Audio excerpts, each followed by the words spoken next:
মাদক। আর এই মাদক বাণিজ্য করে গত ৩৫ বছরে ৩০টি মামলা খেয়ে রীতিমতো আলোচনার ঝড় তুলেছেন।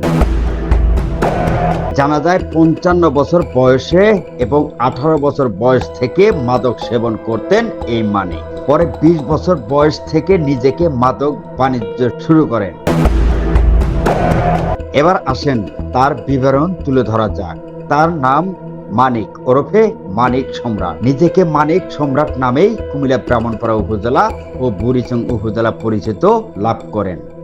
তবে এক সময় কুমিল্লা ব্রাহ্মণপাড়া উপজেলা এবং বুড়িচং উপজেলার এই দুই উপজেলার মাঝখানে বসবাস করতেন এই মানিক মিয়া। তবে প্রথম থেকে নিজেকে মাদক সেবন করতেন এবং মাঝে মধ্যে রিকশাও চালাতেন বলে জানা যায়। এই মানিক রিকশা চালানো তো দূরের কথা, বর্তমানে আর পিছনে তাকাতে হয় না, কারণ সে একজন বর্তমান কোটিপতি এবং কোটি টাকাও ইনকাম করেছেন শুধু মাদক ব্যবসা করে। কুমিল্লা ব্রাহ্মণপাড়া ও বুড়িচং উপজেলা বসবাস করলেও সে বর্তমান ব্যবসা পরিচালনা করেন ঢাকা নারায়ণগঞ্জ।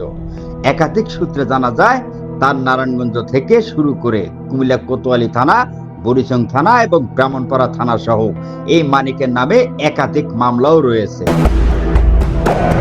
তবে কুমিল্লা ক্রাইম বার্তার টিম সরজমিনে কুমিল্লা বুড়িচং উপজেলা বারসর গ্রামে ঈদুল মিয়ার ছেলে মানিক মিয়ার বাড়িতে গেলে তাকে সরাসরি খুঁজে পাওয়া যায়নি।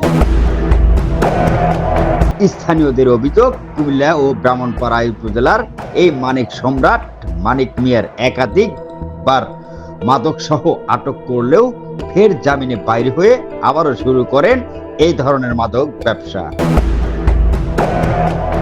এলাকাবাসীর দাবি, এই মানিক সম্রাটকে অতি দ্রুতই আবারও আটক করে শাস্তি দেওয়ার অনুরোধ জানিয়েছেন এবং তার সাথে আগামী দিনগুলো যেন ব্রাহ্মণপাড়া এবং বুড়িচং উপজেলার কোনো মায়ের সন্তানকে নেশাগ্রস্ত না করতে পারে, সেই জন্য সবাই সতর্ক থাকতে হবে। মোহাম্মদ রেজা, কুমিল্লা ক্রাইম বার্তা।